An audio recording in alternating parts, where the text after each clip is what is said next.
what the foreign destruction of Iran's government will bring per former MI6 chief. The alternative is fragmentation, as happened in Libya, Syria, Yemen, and Somalia. In Iran, such a process would be at a bigger scale, as Kurds, Arabs, Baluch, even well-integrated Azeris fall back in ethnic nationalism in a country where Persians barely form a majority of the population. One lesson from recent decades, the fall of repressive regimes doesn't always lead to a better outcome, as there is no one to hold account, and terrorist groups will thrive out uncovered space. I mean, this would be the best-case scenario for Israel, because, like, a total fracturing of the Iranian state would mean that there is always war for them to benefit from. Yep, oil prices are up. Very good, very good. Foreign minister at the UN, 2 minutes of clarity. 8 months ago, still relevant today?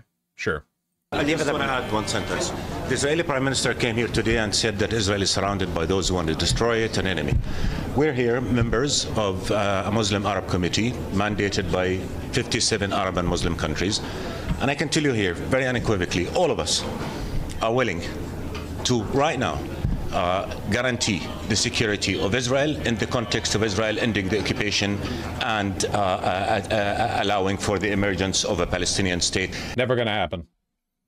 How is the Iranian citizens feeling about this? I know they hate the government. I can't, no Iranian's going to be in support of this. This is not liberatory at all. No effort has been made to frame this as a strike against the regime, but not against the Iranian people. I don't think there are many Iranians stupid enough to believe that the Americans and Israelis have anything good in mind for the future of their country. You see that in the Paris Weapons Expo. Paris, in an attempt to help Israel launder its reputation as not baby killers, got the Israeli MIC mad when France didn't let them put offensive weapons on display.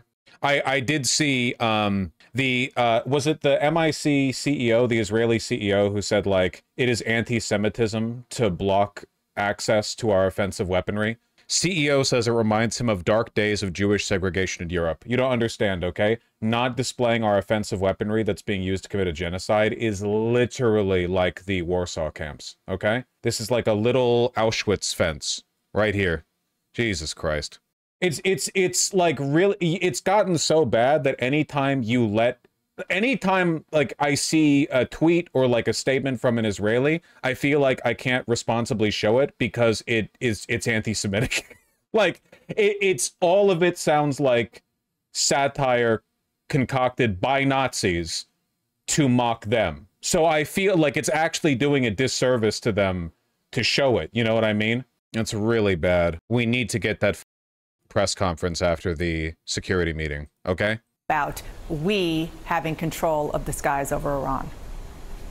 Dana, that word is the central point there. We, of course, joining the longtime ally of the U.S., Israel, but using that construction, we certainly implies that the United States is working in a partnership, in cooperation with Israel. And now this is the most declarative thing that the president has said yet about the question that is hanging over this entire debate here at the White House. The president, of course, flying back overnight. Do you think any of this would have happened if Kamala won?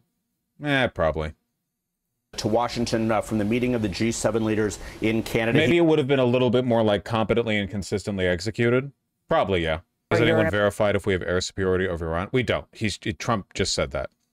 America First guy, and it is Vance who has historically been one of the leading voices opposed to the U.S. getting involved in foreign conflicts. It really was a remarkable, lengthy post that he put out for many reasons, but especially the internal GOP politics. It certainly was. I mean, in one hand, it's sending a message to the dissenters out there, Tucker Carlson and others who've been critical of the president, and just the idea that the United States would deepen its engagement. So the vice president basically told them to pipe down, and they should follow and trust the president. But Dana also... I mean, they're bombing stuff at will, aren't they? Not seeing any Israeli jets down as of yet. We don't... That's not how bombing runs work anymore. You don't fly, like, B-52s over an enemy city and drop bombs or whatever. You fire missiles. We don't have air superiority doesn't work the way that it used to. It used to be like, do you control the skies over your city? I mean, anyone can fire missiles anywhere, you know? Speaking potentially to divisions inside this own administration. Secretary of State Marco Rubio, of course, has been much less of a disciple of the American... They do have jets over Tehran? Ah, well, there you go. first agenda, at least by brand. So it's very interesting that the vice president decided to put out that very lengthy statement before there is really a meeting or before there is a decision. But certainly, I'm told it's designed to quiet the outside dissenters. But even more, he, of course, has a seat at the table here. It's to perhaps push the president in one direction as well. Dana? Yeah, really, really fascinating turn of events in the last few minutes. Jeff, thank you so much for reporting it and making sense of it. Yeah, thank you. The Middle East is on... So I'm really fascinated by consent manufacturing, I guess, like as a genre. High alert this hour as missiles fall across Israel and Iran for a fifth straight day. A short time ago, Iranian state media announced the launch of a new wave of attacks. Air raid sirens sounding again today in Tel Aviv and other parts of Israel. Iran claims that it struck an Israeli military intelligence center in Tel Aviv. We should note President Trump is now back in Washington after unexpectedly leaving the G7 summit a day early. He's convening his national security staff in the White House Situation Room today as the U.S. monitors this rapidly developing conflict. Just in the past hour... How are the Americans going to go along with it? It doesn't matter. What the American people want is completely irrelevant. It has no effect whatsoever on how this plays out. Extraordinary set of social media posts. The president announced, quote, "We," emphasis on we, now have complete and total control of the skies over Iran. Trump also issuing a veiled threat to Iran's supreme leader, claiming that we, again, we, know where he is hiding and calling Ayatollah Khamenei a, quote, easy target, but adding that he is safe for now. CNN's Elena Treen is live for us at the White House. Elena, what more are officials saying about this?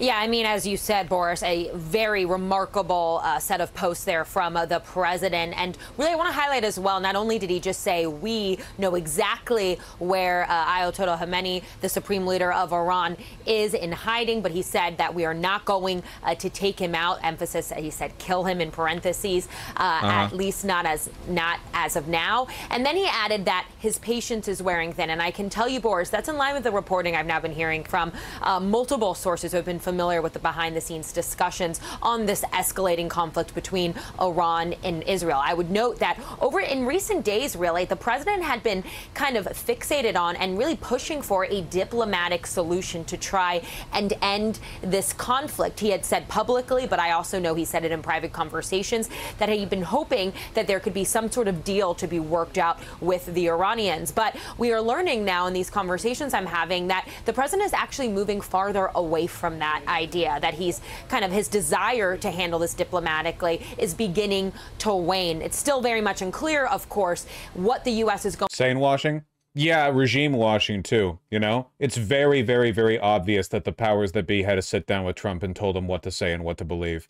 So the idea that, like, the framing that, oh, Trump just, you know, of his own volition and own faculties, like, changed his mind on this, you know, it paints a picture that's inaccurate.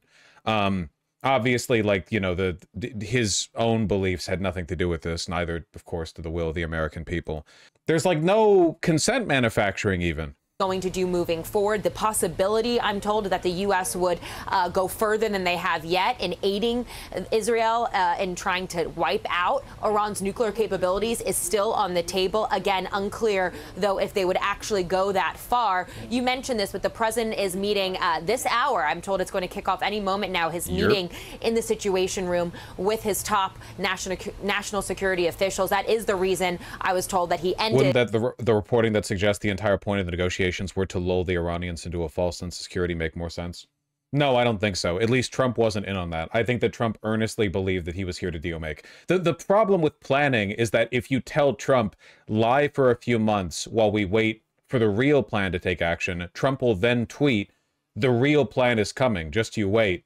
Now let me do this false, let me lure you into a false sense of security. Like, obviously he's not in on it. If you want to argue that, like, the deep state or the MI6 or whatever was planning this from the beginning, absolutely. But, you know, he has nothing to do with it. Trump is arguably the least evil and least powerful person in the administration. His trip to Canada at his presence at the G7 summit so abruptly. He wanted to have these discussions in person, specifically, of course, as we're seeing. I love how Jeffries and Schumer are completely deaf to Israel's invasion. They're not deaf to it. They like it. Look at the Democrats. Do you see the Democrats kicking up a fuss? This would be an easy win. Nobody in America likes Israel. Nobody wants war with Iran. They have an easy, like Trump ran as a no more wars kind of guy. And now here he is, like unambiguously starting a war and permitting Israel to strike Iran while nominally Trump was still in negotiations with them. Are they going for it? No, of course not, because the Democrats are fine with this. This escalating conflict grow even more tense. We know that the Trump administration has been hearing now from Israel that Israel is expected to really ramp up some of their attacks on the Iranians in the coming days. The president kind of alluded to that when speaking with reporters this morning, all to say we have seen an already very tense conflict become even more precarious. Hopefully we can get you some of the new details we learn as this meeting in the Situation Room kicks off shortly. CNN's Nick Payton-Walsh is with us now. So, Nick, how are these threats likely to be received? Yeah, this one aged very, very, very, very well. Comes to negotiating with the terrorist government of Iran, Trump's all over the lot. One day he sounds tough, the next day he's backing off. And now, all of a sudden, we find out that Witkoff and Rubio are negotiating a secret side deal with Iran. What kind of bull is this? They're going to sound tough in public and then have a side deal that lets Iran get away with everything? That's outrageous. We need to make that side deal public. Any side deal should be before Congress and, most importantly, the American people. If Taco Trump is already folding, the American public should know about it. No side deals. Yeah, so Schumer's happy with this. I thought 6 senators were opposed to this. Yeah, you're not going to get... listen, okay? An overwhelming majority of Americans are against any kind of involvement in war with Iran. I think the numbers are like less than 20% are in support of it. You're not going to see a significant number of senators break with this. Can you explain Taco Trump? He's saying that Trump is chickening out of war with Iran. By Iran's leadership. Yeah, I mean, it is extraordinary, isn't it? In sort of one breath, simultaneously saying, we're not going to kill you for now, but then demanding the unconditional surrender, it seems, of Iran's leadership, if not Iran itself. I very much doubt that Iran's leaders are going to read that and feel that they have to suddenly, quote, turn themselves in. And indeed, how that would even function, I don't really know, given Tehran is simultaneously being told to evacuate by the Israeli government, echoed by President Trump as well. I think it, again, focuses this particular moment as to exactly what sort of off-ramp does Iran try and find for itself here. We know that its foreign minister has been on the phone to the United Kingdom, Britain and United Kingdom, France and Germany in the past hours, potentially exploring diplomatic routes again, although keen to emphasize how Iran still wants retaliation for Israeli strikes. But it's also clear and repeated by Donald Trump again today that Israel has air superiority in Iran at the moment. In fact, Donald Trump choosing to say the word "we" when he referred to that control of the skies. So we're at a point now because the United States and Israel are one entity. You know, we're emphasizing the "we" here. Like, obviously he means Israel, but we're one entity. You know, there's not a meaningful distinction. Where it looks like the United States is trying to sort of tease to some degree the possibility of it maybe getting more involved or becoming some sort of rhetorical play within this particular conflict, even though just a matter of days ago Trump was clear he didn't want Israel to attack Iran. But I think Iran now dealing with a very complex moment. We've been looking at some reporting about how many potentially missiles it has left that could indeed reach Israel. They've slowed their tempo in the last days, only 30 fired overnight, not many, if any, got through at all. Some suggestions from experts that possibly Iran might have anything between 300 and 1,300 of the 2,000 or so. Sorry, just it's even the most boring kind of consent manufacturing is when insane world events are being described in a dispassionate way. You know what I mean? Like, we don't have any opinions on anything. We're just, you know what? I mean, of course, obviously, this is a war both Republicans and Democrats would go for, but like here we are, we're back in our element, okay? It is crazy how evil we are. I can't imagine what kind of person you would have to be to look at stuff like this and not see Iran as like the lesser evil. It's insane. You got to reclaim nationalism from those unreasonable America-hating tankies, though. I see you have a chip on your shoulder. Let me remove it. Yeah, we should. This is deeply un-American. Easy. Wow, I've done it. Wow, you said that we weren't going to commit American resources to fighting wars in the Middle East, and here you are sending American troops and American equipment to the Middle East? That's un-American. What, you want to go die for Israel? Easy. Easiest shit in the world. You realize the claim you're like they're sending Americans to die for Israel is fundamentally an appeal to like Americanism, right? Or like the idea of like a distinct national identity, the idea that it would be audacious to send Americans to die for Israel. Yeah, that should be reclaimed. I believe that, okay?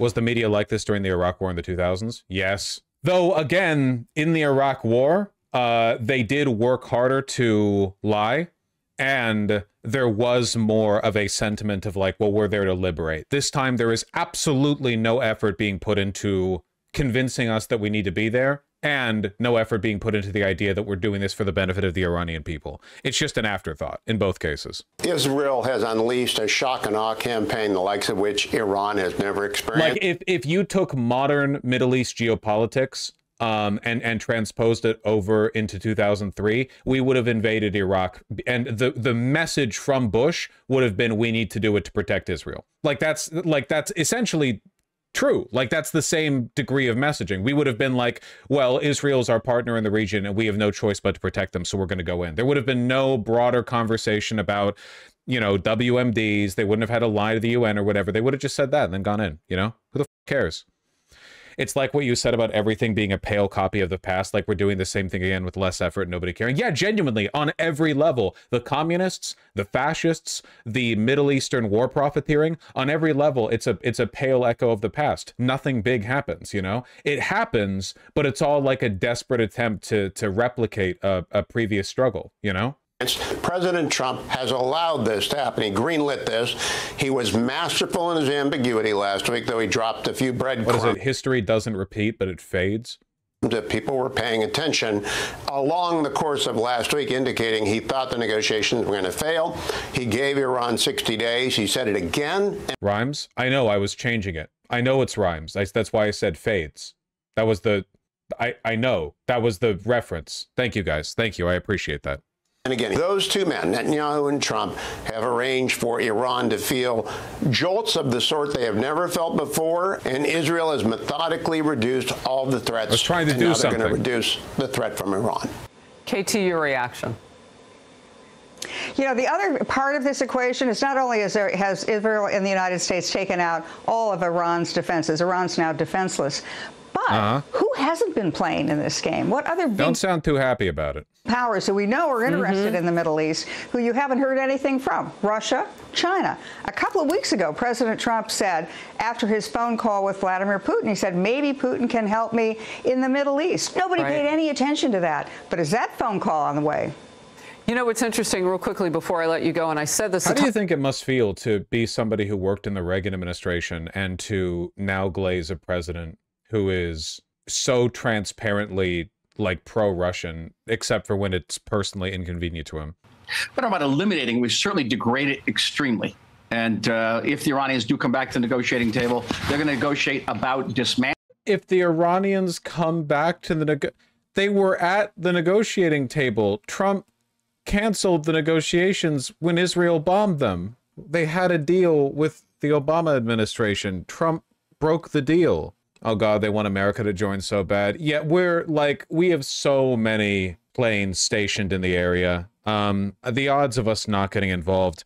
NST meeting just ended. Oh boy. After more than an hour? That's like an insanely long meeting for Trump. Oh boy. Dismantling the program and not just capping the enrichment. And the great thing is they'll be discussing dismantling nuclear facilities that are already dismantled to a certain extent. And yes, we do not have strategic bombers. We don't have B-52s or B-1s, B-2s. We have these wonderful American-made jets.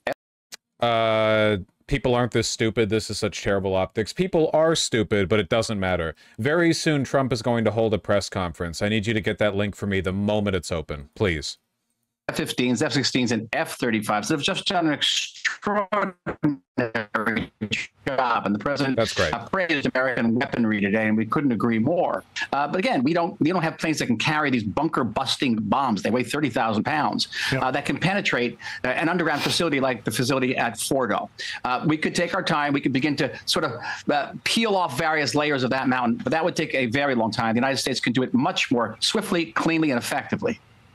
Well, the issue, though, is Fordo. And if there were to be a ceasefire declared and Fordo was intact, do you have any belief that the Ayatollah would actually agree to dismantle that, or would it be left intact and eventually, as he's done so many times in the past, drag this out, at the same time reconstituting and rebuilding his nuclear program so that in a couple or 3 years you'd be right back here where we are? See the consent manufacturing? the Ayatollah will never surrender and will never give up on making nukes. Therefore, the only way to really address this is for him to be removed, regime change, occupation, etc., etc.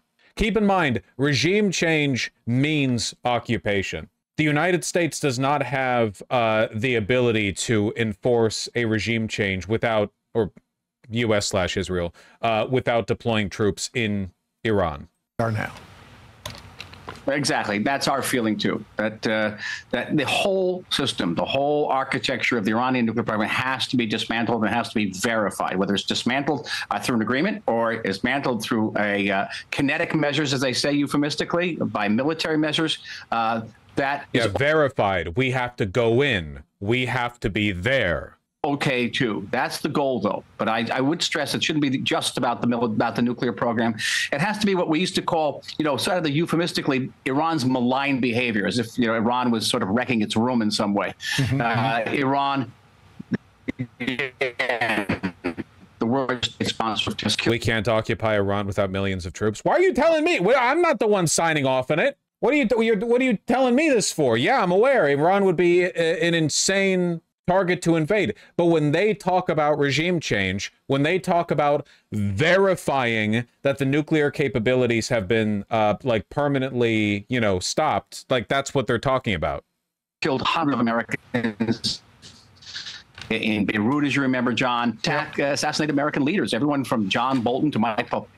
War will stimulate a decline economy. Oh no, this is not the kind of war that'll stimulate the economy, buddy. Okay? This is not. America racked up a lot of debt selling treasury bonds to keep our World War II and post-World War II Marshall Plans afloat, okay? That was a very different economy. We don't produce things in this country, and we're already massively in debt. This is not a economy-stimulating war. Trust me. The president himself. And by the way, they tried to assassinate me when I was in Washington, D.C. Horrible. They don't care. Terrible. These people are terrorists, and they should not get anywhere near a nuclear facility. So, we talk about the head of the snake, and President Trump has said we know where the Ayatollah is. He's safe for now, at least.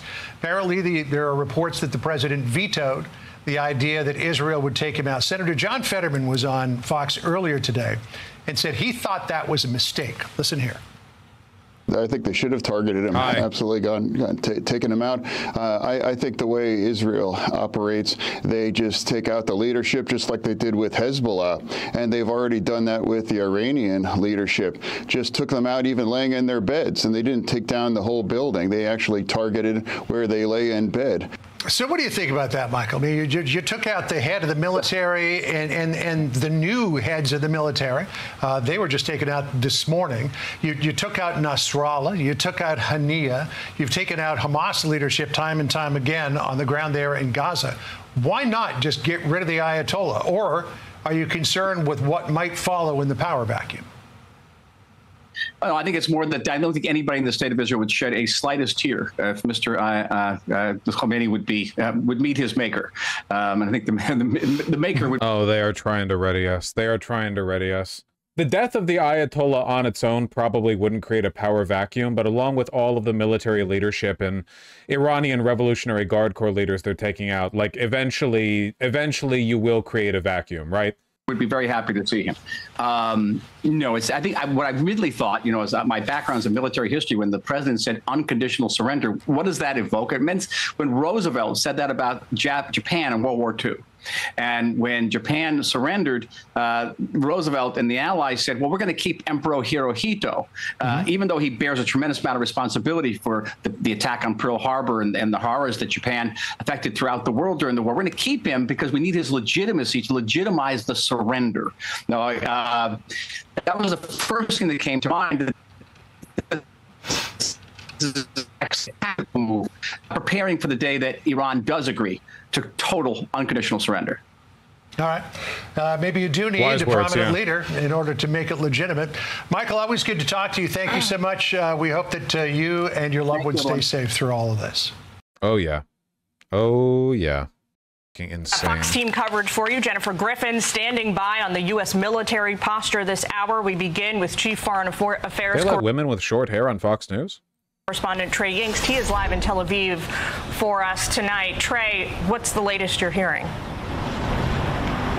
Jillian, good afternoon. Tonight, the IDF says they've destroyed around 40% of Iran's ballistic missile launchers. Despite this, they are continuing to launch waves of these missiles toward Israeli population centers, though the frequency is increasing, but the capacity of the Iranian regime has been reduced, according to military officials. We spoke with the former defense minister of Israel, Yoav Gallant, who is calling on President Trump to get more directly involved. It is crazy that the only thing that's saving Israel here, and I guess the Western regime, the Western presence in the Middle East, is the Sunni-Shia split, you know?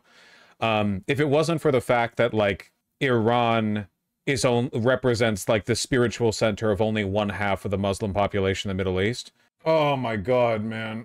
Yeah, I don't know who they could replace the Ayatollah. I mean, I don't really know what succession would look like in the case of the Ayatollah, to be honest. I don't really know how that would play down. Way less than half? Yeah, not half. You know what I mean. If there are two things, then each of them is 1/2. You understand?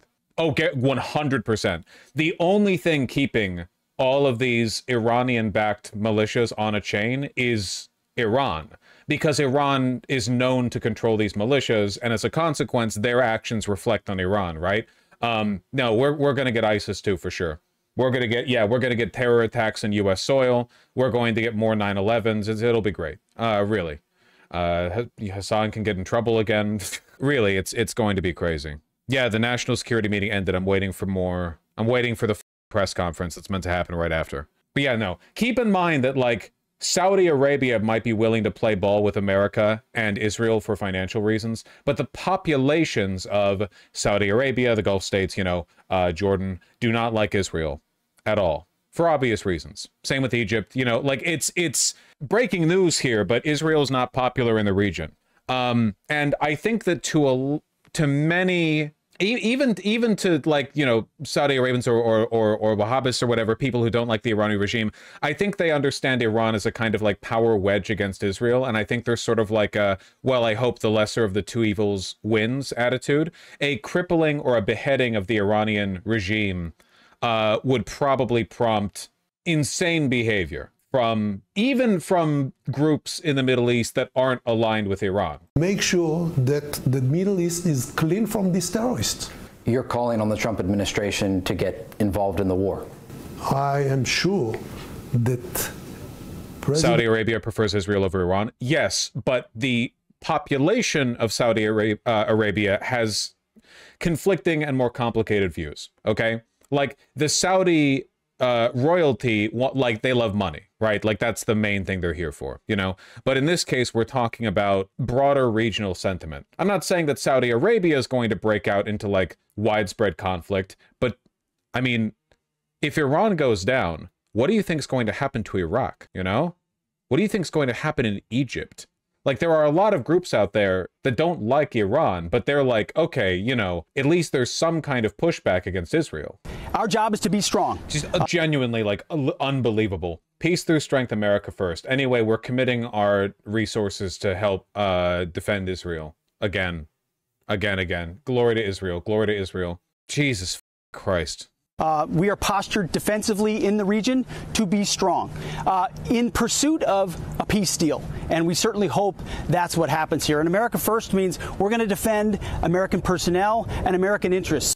Now, Jackie, it's not clear if the whole Nimitz strike group, including its full complement of guided missile destroyers and likely an attack submarine, are headed. What does what he's wearing have to do with anything? It always has to do with something.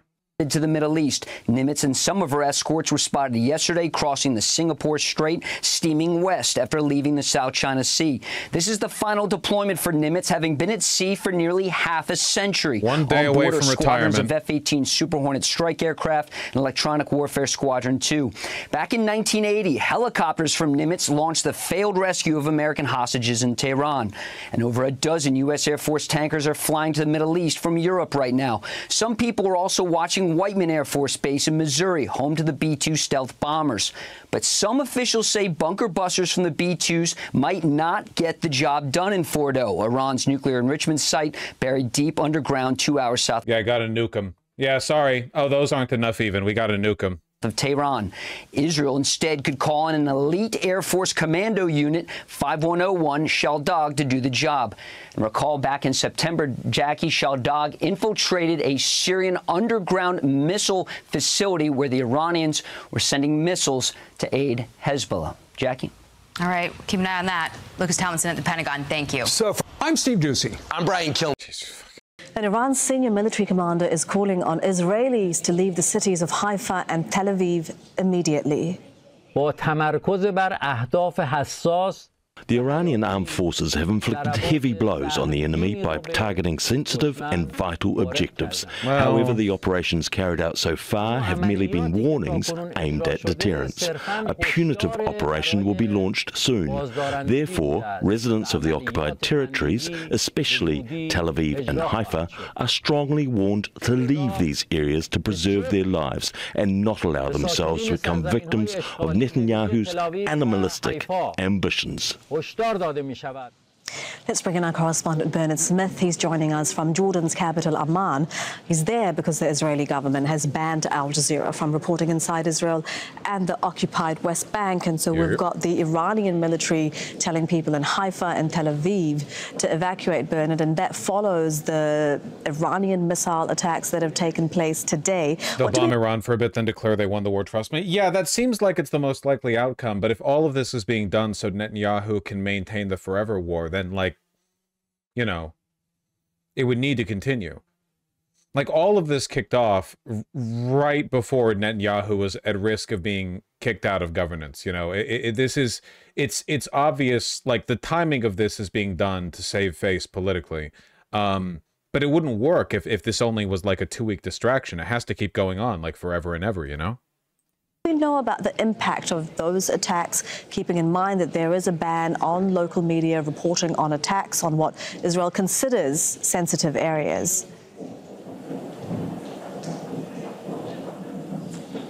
Yeah, there were 8 missiles, according to the Israeli military, fired from Iran this afternoon. The most consequential, though, was early this morning, where about 30 missiles, according to the Israelis, were headed towards Israel, most of them intercepted before they made landfall, before they hit their targets. But there were pictures of an area called Herzliya, where it appears parked buses were hit and are on fire. We don't know exactly what that area is, but the Iranian media is suggesting that this is some sort of secure installation or some sort of location related to the military. But because of wartime censorship in Israel, if it is an area like that, then it won't be. Also happened a day after the IAEA said Iran was violating non-proliferation. Yeah, I mean, but can you really blame the Iranian regime for wanting nukes? I feel like every argument they could have ever made for them getting nukes has been vindicated by Israel and America. Reported, or we won't know exactly what it is, but the Israeli military, they say that they have now hit 200 missile launch sites in Iran, and they say they believe that Iran can't fire as many missiles as it wants to fire. Do you think they have any? No, they would have made it known by now. Aren't nukes kind of bad, though? Yeah, like in this, I mean, weapons are bad, you know? If Iran really did have, like, a robust nuclear arsenal, though, they probably wouldn't be getting non-stop attacked by Israel, so there's that. Certainly, if you look at the numbers that have been fired over the last few days, they are reducing. On Saturday night into Sunday, there was over 200 missiles. Sunday night into Monday, it was 65. And Monday night into Tuesday morning, it was about 30. So the numbers are coming down, and the Israelis say that that is because they have degraded Iran's ability to fire ballistic missiles. And Bernard, are they saying anything about the attacks? We've spoken about how there is that local media ban on attacks on sensitive sites, but are they talking about the damage that's caused, that's led, for example, to Israeli civilians having to leave their homes? Well, yeah, at least 24 Israelis have been killed, according to the numbers from the Israeli medical services, and numbers of buildings will have to be destroyed, and 18,000 Israelis have filed for compensations, because of damage to their property. So it gives you an indication that when as we've seen, at least one of these missiles gets through, it causes considerable damage. I also need to mention that there's new lines coming from the Israeli Broadcasting Authority this evening about the suggestion that Iran wants to go back to the negotiating table. So do you think the Israel-Iran stuff's a distraction from their final solution in Gaza? No, I think it has more to do with, like, propping up the government. Clearly, like, Israel doesn't need a distraction. The Western world is not interfering with their genocide. CBS News, citing sources, reports that Trump's closest advisors have no agreement on whether to participate in an attack on Iran. Well, ultimately, it's going to come down to what, like, a few key people say to Trump. Trump has often ignored his advisors in favor of, like, a solution that came from someone, some anonymous. We don't know who gets the final word, basically. Miller would say yes. Actually, I think Miller might be biased against Israel. He is like a Nazi, after all.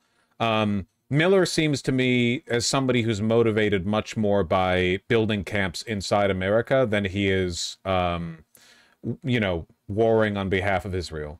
But he's Jewish. Why do people keep saying that? Who the f cares? Kanye's black. Why do people keep saying? Why do we have to do this every time?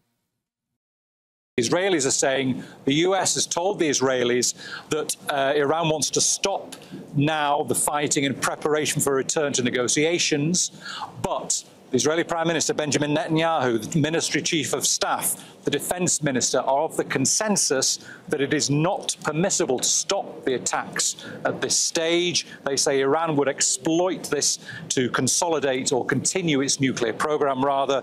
And the Israelis estimate that there are disagreements with the US administration, within the US administration, over whether or not to accept Iran's offer. And the Israelis believe that Donald Trump is satisfied with Israel's army's successes, and it does not want it to stop now. Really don't expect Iran to fold on this. Do you have any idea how far Iran went during the Iran-Iraq war after the Saddam Hussein invaded? I like the, you know, I don't know how much of it is like Islamic martyrdom, like an ideology that sort of values self-sacrifice against an enemy, and how much of it is just, you know, a lot of Iranians were very poor and, you know, could be sent to the front line. They went pretty hard. Human wave attacks. It was pretty nasty. Shah-era officers volunteered from torture prisons to defend their country. Yeah, it's, I don't know. The Iranian population's pretty divided nowadays, though. So were they in the Iran-Iraq war. I mean, that was basically right after the Iranian Revolution, you know?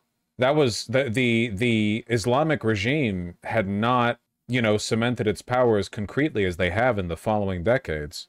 They had kid divisions. Yeah, that's what I mean by going hard. It was during the revolution. Yeah, it was like a very unstable time. And we supplied chemical weapons to Iraq to use against Iran. Wonder why Iran dislikes us so much. What was the death toll of that war? Like 50 billion, I think. Let me check. Total dead around 500,000. Civilian dead 100,000 plus. A wide range of estimates. Wide range of estimates.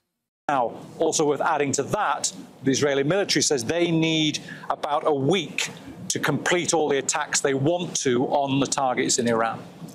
All right, that is Bernard Smith with all the latest lines from Israel. He's joining us live from Amman. Thank you very much, Bernard. Speaking of, like, radicalization against the West, you guys see this bit? An Iranian state TV broadcaster who was live when the broadcasting facility was struck by Israel. Iranian media saying that Iranian state radio and television building has been targeted. This is the moment. Just take a watch and a listen. This is the moment that Israeli airstrikes hit the Iranian state radio and television building. This has just been in the last few minutes. In fact, it happened as we were speaking to Tahir Asadi. Let's just take a listen.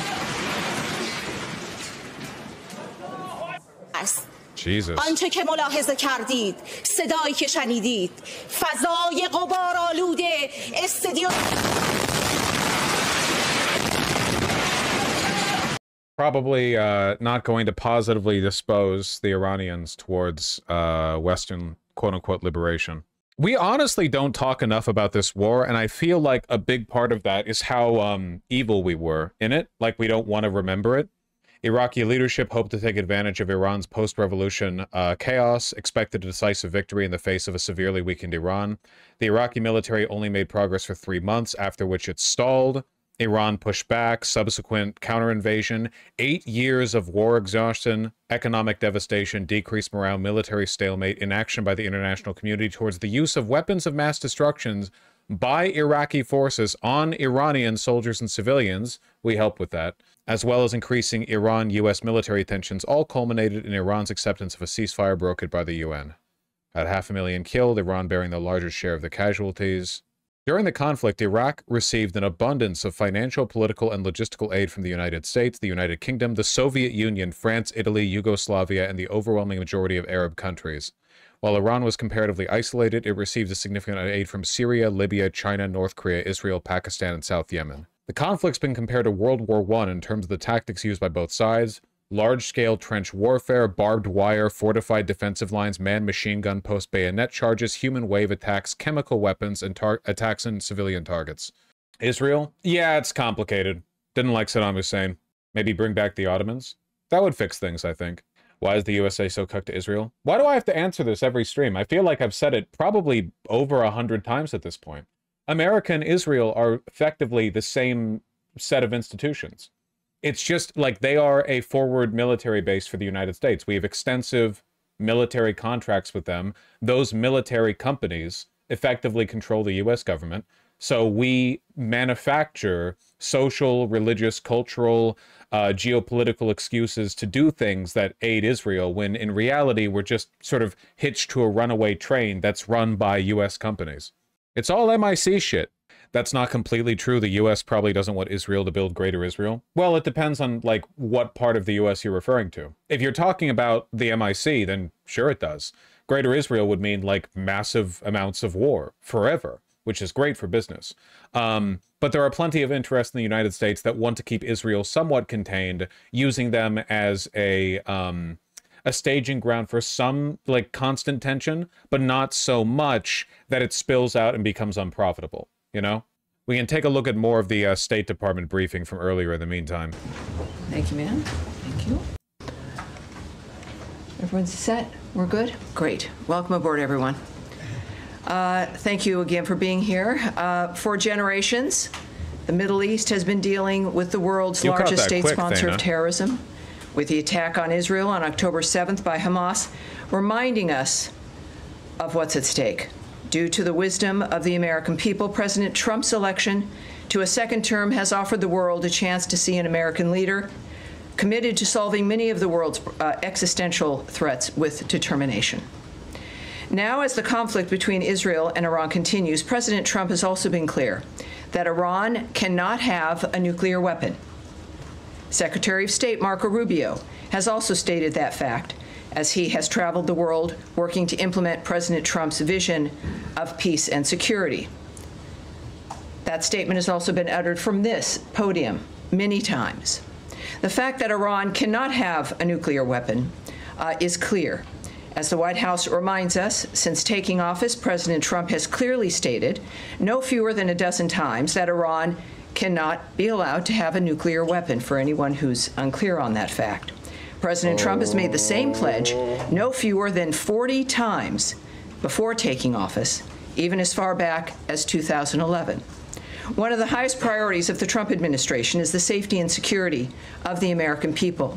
To that end, the Department of State has established the Middle East Task Force to help coordinate support for U.S. citizens, our U.S. diplomatic missions, and personnel. And hasn't Netanyahu been saying Iran is just weeks from getting a nuclear weapon for years now? Everyone has. The Iran has always been on the cusp of a nuclear weapon. Vosh, seriously, there are deeper ideological ties? Yes, there are, but they're only ever weaponized. One thing that's really, really, really important to understand, like geopolitics from a historical perspective, is that ideology is almost always irrelevant, especially when you're dealing with capitalist nations. These people, these fucks, they don't believe in anything. The people in power don't believe in anything. It's all bottom line dependent. It's why I hate it when people talk about the Cold War as though it was like an ideological war. No, the fuck it wasn't. It was a geopolitical conflict, you know? We're not talking about people with different beliefs earnestly, sincerely fighting over the supremacy of those beliefs, okay? Trust me. Reagan would have, in a moment, if it was convenient to him, if it had benefited him, if he could have, you know, in some way profited from it, he would have been, you know, an envoy of the Soviets, you know? And likewise, in the other direction, Khrushchev or whatever. These people just care about power, okay? Very, very, very rarely are there political leaders who have, like, actual ideological convictions. Usually they're motivated by base level convictions. Things like racism, nationalism, you know, patriotism, whatever. Not so much ideology as tribalism. But ideology? No. The Zionism shit, the Christian Zionist shit, the idea of building a new Zion, whatever, like, yeah, it's good to motivate the pawns, you know, on the board, but the people in charge don't believe that shit. Diplomatic engagement. The task force is operating 24 hours a day. Over the past week, to help keep U.S. citizens informed, we have issued more than 30 security alerts to countries in the region and updated the travel advisories for Iraq and Israel. We remind U.S. citizens not to travel to Israel or Iraq and not to travel to Iran under any circumstances. We continue to monitor the complex and rapidly evolving situation. Israel's cost America endless opportunities in the region. This is the opposite of capitalism. I don't think you have a good understanding of how capitalism works, I'm afraid. On the ground as we continue to assess and address the needs of U.S. citizens. We urge all U.S. citizens to regularly visit travel.state. But also, again, that's my point. The support for Israel isn't because we're defending capitalism. The capital owners, the bourgeoisie, don't care about capitalism. They would happily be kings. We see this now with the oligarchs. Do you think Elon Musk ideologically believes in capitalism?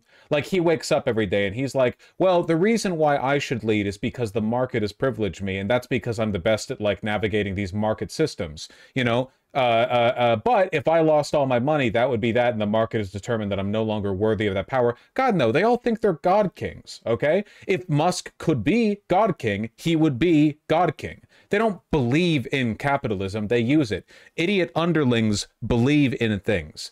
Revolutionaries believe in things. People in power don't believe in anything other than their own power.